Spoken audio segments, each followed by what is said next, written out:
기도하겠습니다.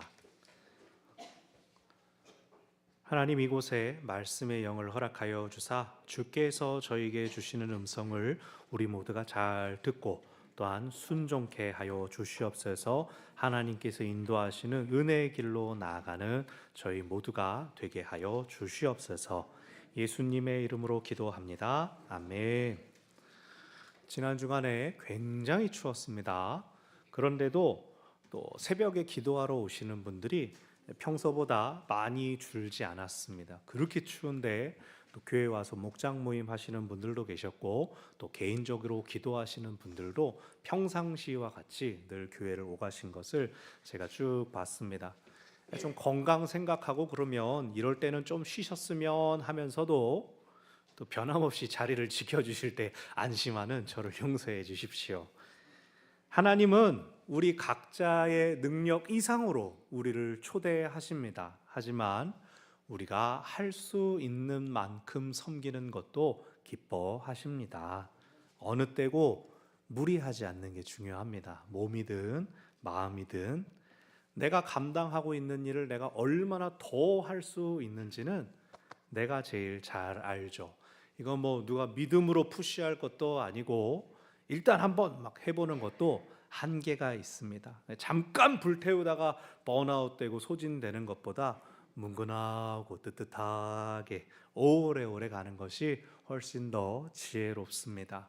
올해 그리고 특히 이번 달 말씀에 대해서 강조하고 있으니 다른 어떤 것들보다도 하나님의 뜻을 분별하는 데 집중하시기를 바랍니다. 확실한 하나님의 음성에 지혜롭게 반응하는 우리 모두가 되시기를 바랍니다. 아멘.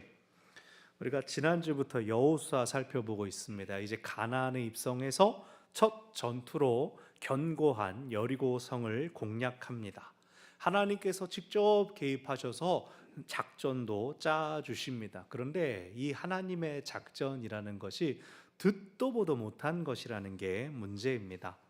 실은 하나님께서 이런 희한한 명령을 내리시는 것이 처음도 아니었습니다. 말씀 살펴보겠습니다. 우리가 지난 주일에 살펴보았던 것처럼 하나님은 여호수아와 또 이스라엘을 향하여 특히 여호수아에게 하나님의 말씀을 지키고 그 가운데 기록된 대로 다 순종하라 하셨습니다. 그래야면 어떤 약속을 주셨습니까? 그래야면 네 길이 평탄케 될 것이다. 네가 형통하리라 약속을 주셨습니다. 그것을 확증해 주시기 위해서 첫 번째 보여주셨던 도움은 요단강을 건너는 것이었습니다. 요단강은 평상시에는 깊이가 보통 1m, 깊은 곳 좀 움푹 들어가면 3m까지도 이르고 폭은 30m까지 됩니다. 제가 새벽에 이 부분을 설교할 때 30cm요 이렇게 얘기했는데 폭이 좁은 곳도 있습니다. 그런데 그건 일반적인 곳은 아니고 보통은 폭이 넓습니다.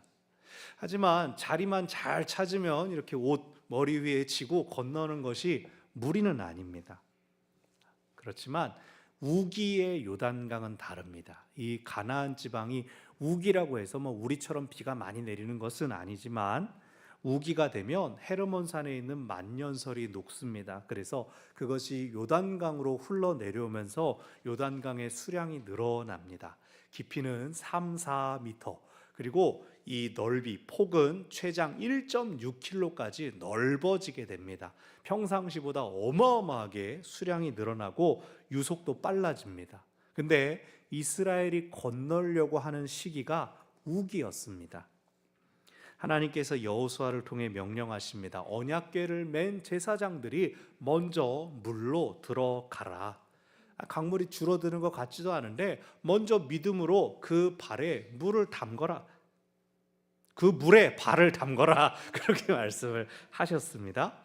하나님의 명령대로 여호수아가 언약궤를 맨 제사장들에게 먼저 물에 들어가게 하자 요단강 상류에서 내려오던 물이 멈췄습니다. 물이 벽이 쌓이고 자연스럽게 아래로 내려가는 물이 없어지자 마른 땅이 드러나게 됩니다. 언약궤가 그 믿음에 힘입어서 요단강 중간까지 건너가자 아예 강이 갈라져서 메마른 땅이 드러나게 됐습니다. 이스라엘 백성들이 마른 땅을 모두 건널 때까지 언약궤는 그 요단강 한가운데 마른 땅에 서 있다가 모두 건너고 괴가 마지막으로 강을 건너자 다시 요단강이 거세게 흘렀습니다.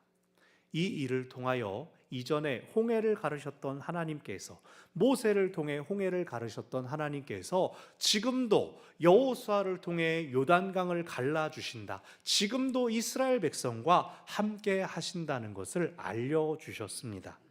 그런데 홍해와 차이점이 있었습니다.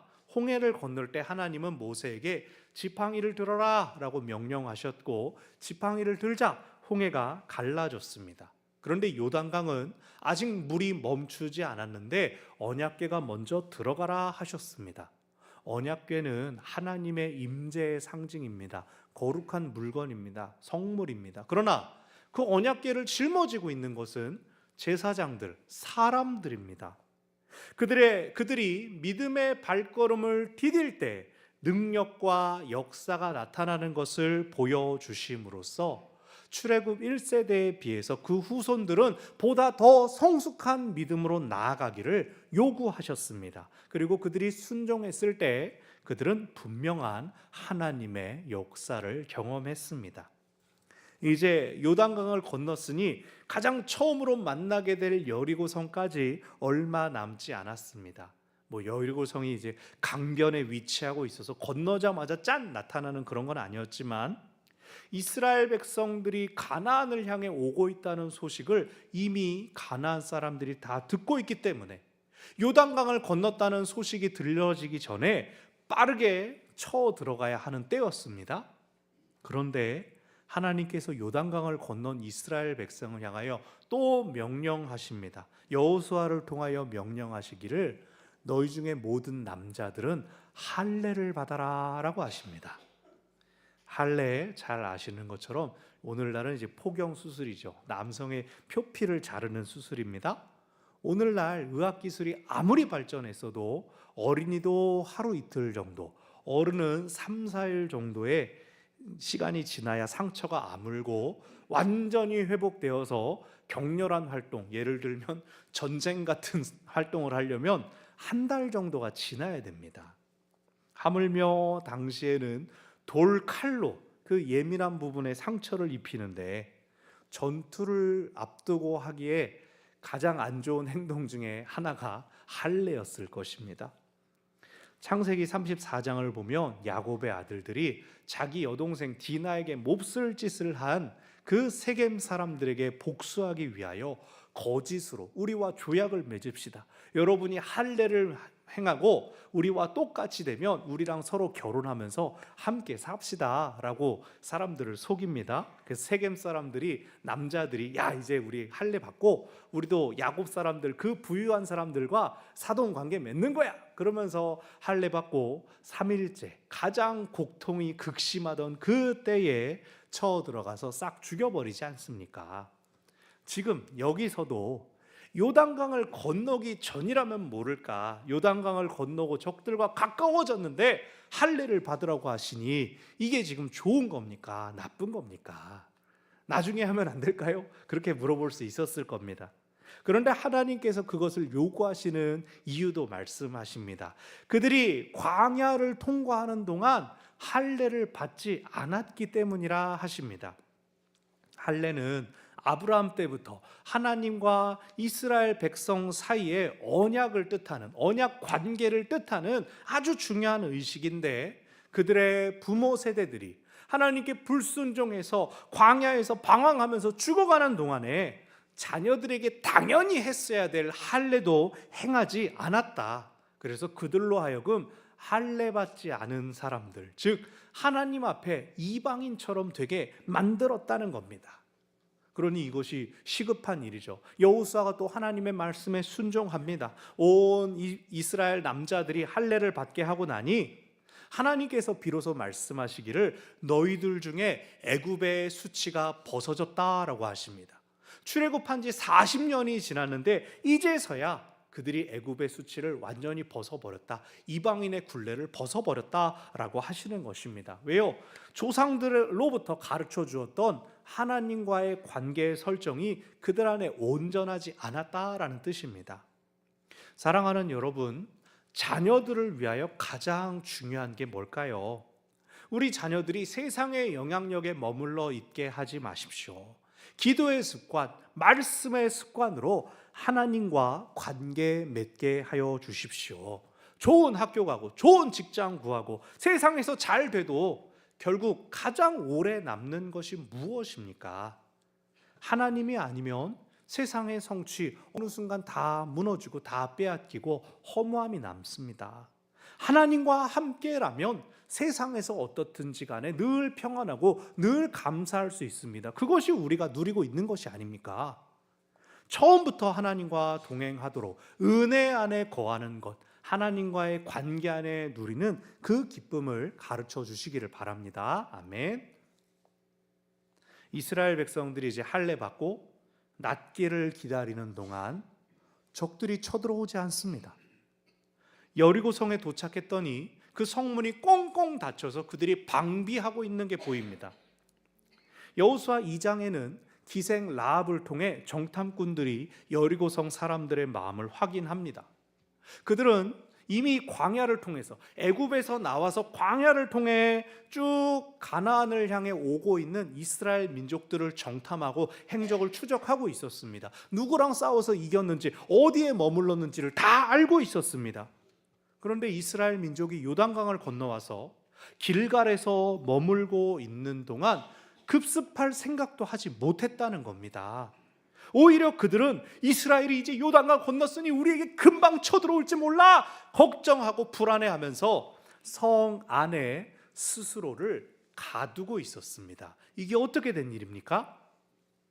하나님께서 이스라엘 백성을 지켜주신 겁니다. 하나님께서 대적들의 마음에 두려움을 주셨던 겁니다.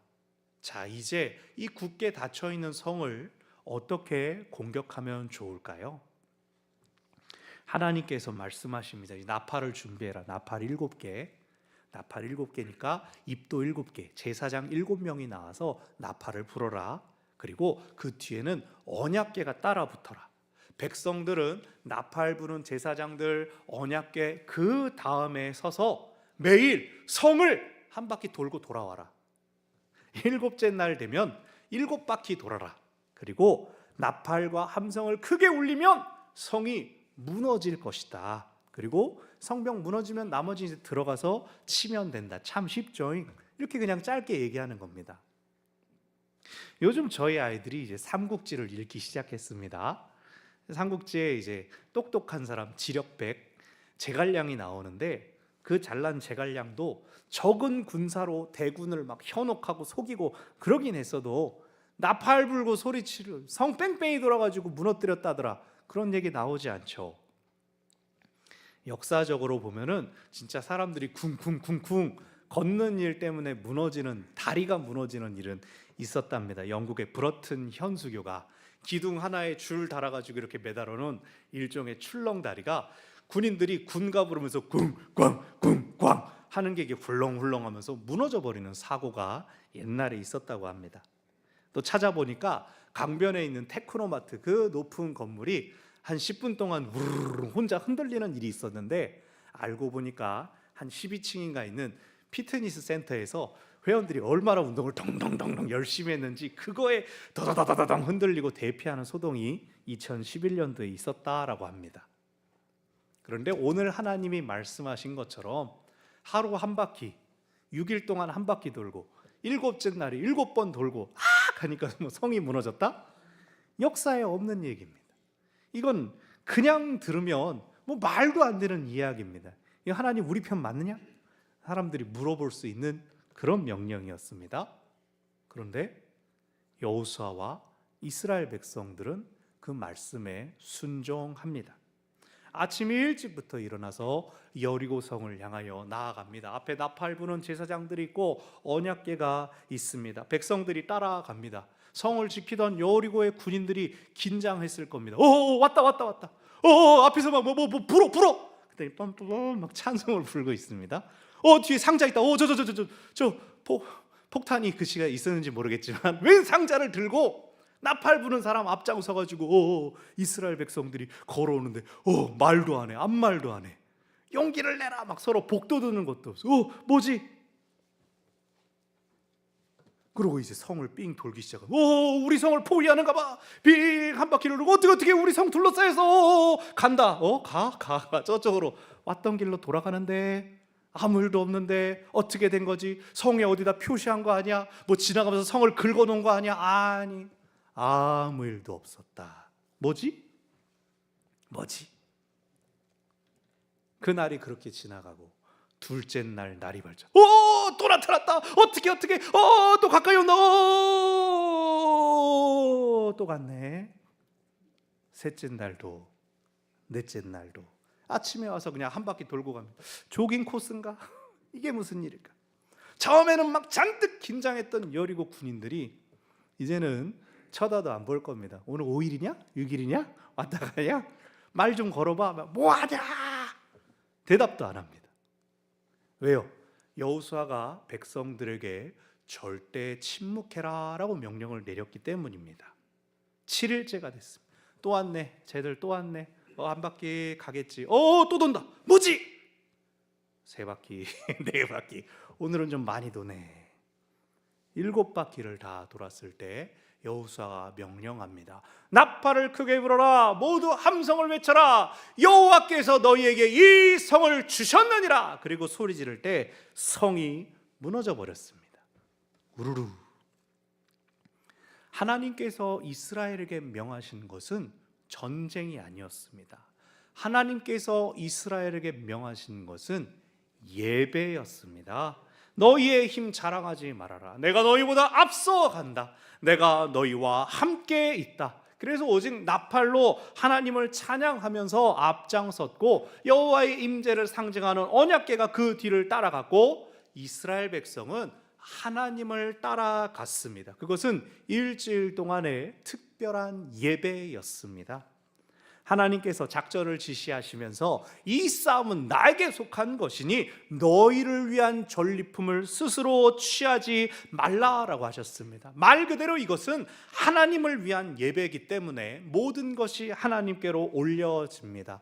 은, 금, 금속 기구들만 여호와의 곳간으로 옮겨지고 모든 생명, 가옥, 물건들은 다 불태워서 하나님께 바치라라고 하셨습니다. 하나님께 드리는 제사 중에 다 불태우는 제사 번제가 있죠. 이 번제는 히브리어로도 올라라고 합니다. 다 태워 올라간다고 번제로 올라가게 하는 그런 제사입니다. 여기서도 온전히 바친다, 진멸시킨다 라고 번역된 헤렘이라는 이 명령에 따라 모든 것이 불살라짐으로써 여리고 정복은 온전히 하나님께서 이루신 것이 되었습니다. 단 하나의 예외, 이스라엘 정탐꾼을 숨겨주고 또 도와주었던 기생 라합, 그리고 그가 자기 집에 숨겨준 친족들과 가족들은 살 수 있었습니다. 하나님께 순종한 이스라엘이 큰 승리를 거뒀습니다. 그리고 이 싸움의 결과는 27절의 말씀, 여호와께서 여호수아와 함께 하시니 여호수아의 소문이 그 온 땅에 퍼졌다. 앞으로의 가나안 싸움이 보다 수월하게 진행될 것을 예고합니다. 여호수아와 이스라엘의 순종에 대해 하나님께서 승리를 주셨고 앞으로도 승리할 것을 약속하십니다. 오늘 본문의 기적을 일으킨 것은 하나님의 말도 안 되는 작전 혹은 이스라엘의 일회적인 순종으로 된 것이 아닙니다.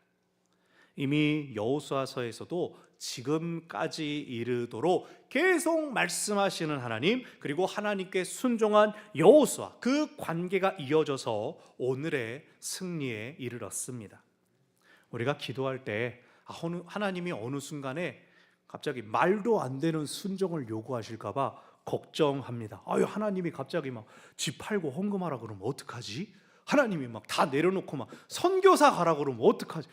우리 자식 목사 만들면 어떡하지? 이렇게 걱정하는 분들 곁에는 또 꼭 그렇게 말하는 분들이 있습니다. 교회 너무 열심히 믿지 마. 그러다가 그냥 훅 간다. 그러는 거 아니, 적당히 믿어야 된다. 그러지 않습니까? 들어보신 적 있지 않습니까?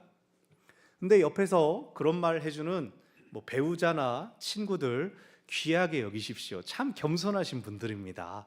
나는 그렇게 훅 가지 못하지만 당신은 그만한 믿음이 있는 사람이야 라고 말해주는 겁니다. 당신은 하나님이 갑자기 이상한 명령 내려도 순종할 사람이야 라고 하는 것이죠.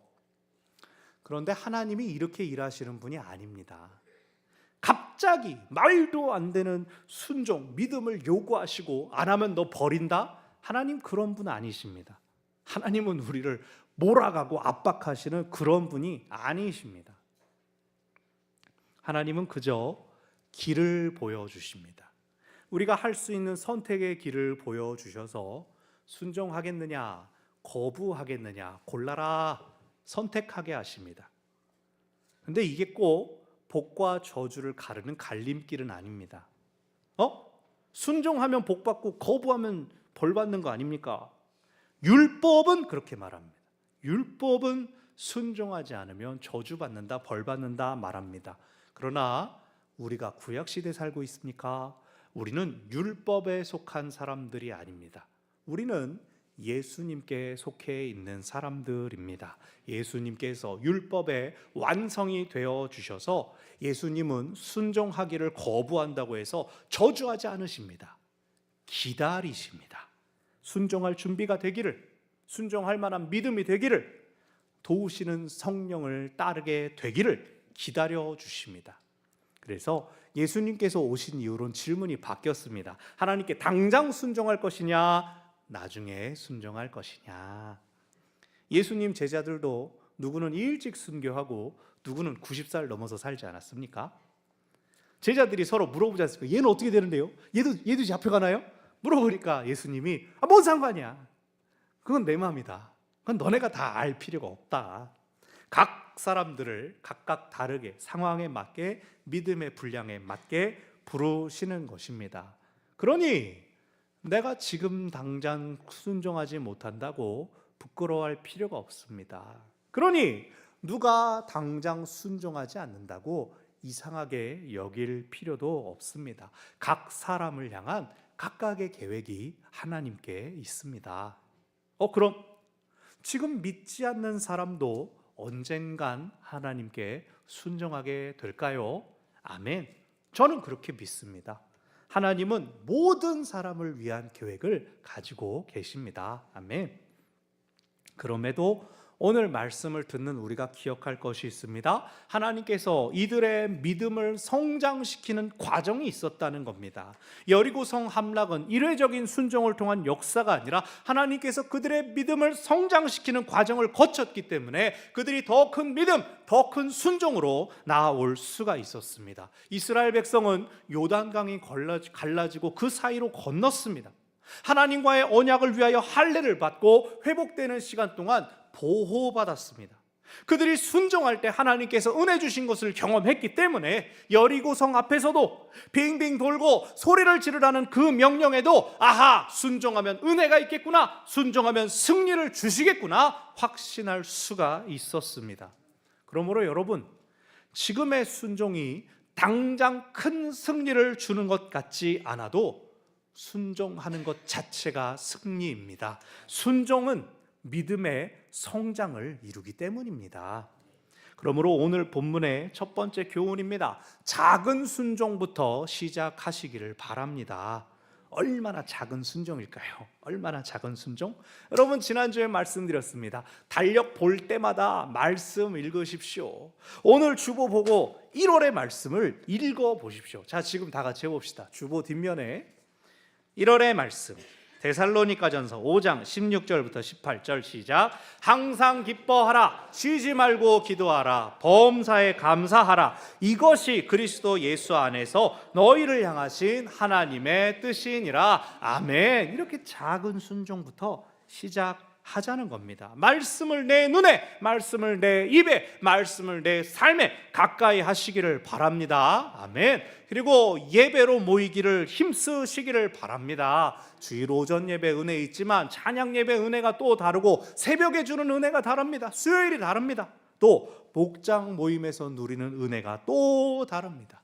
날씨가 춥고 거동하기 힘들지만 우리는 모이기를 힘써야 합니다. 정규 예배 못 나오면 어떡하죠? 유튜브가 있잖아요. 유튜브. 여러분, 출퇴근길에 유튜브 틀어놓는 게 큰 노력을 가하셔야 되는 겁니까? 발전기를 돌려야 됩니까? 집안일 하면서 유튜브 틀어놓는 거 어려운 일입니까? 여러분 이미 다른 거 많이 들으시죠? 쉬운 일입니다. 작은 일입니다. 작은 것부터 순종하십시오. 말씀의 부름에 응답하시기를 바랍니다. 아멘. 다음으로 이들이 요단강에 그냥 들어가지 않았습니다. 이들에게는 홍해에 대한 기억이 있었습니다. 또 할례를 받은 후에 이들은 유월절을 지키는데, 유월절은 출애굽의 승리를 기념하는 것입니다. 즉 이스라엘 백성에게는 지난 시간에 대한, 지난 은혜에 대한 기억이 있었습니다. 아하, 우리 조상들이 그런 은혜를 받았구나. 그 하나님이 지금 우리와 함께 하시는구나. 그렇다면 우리도 은혜를 받겠구나.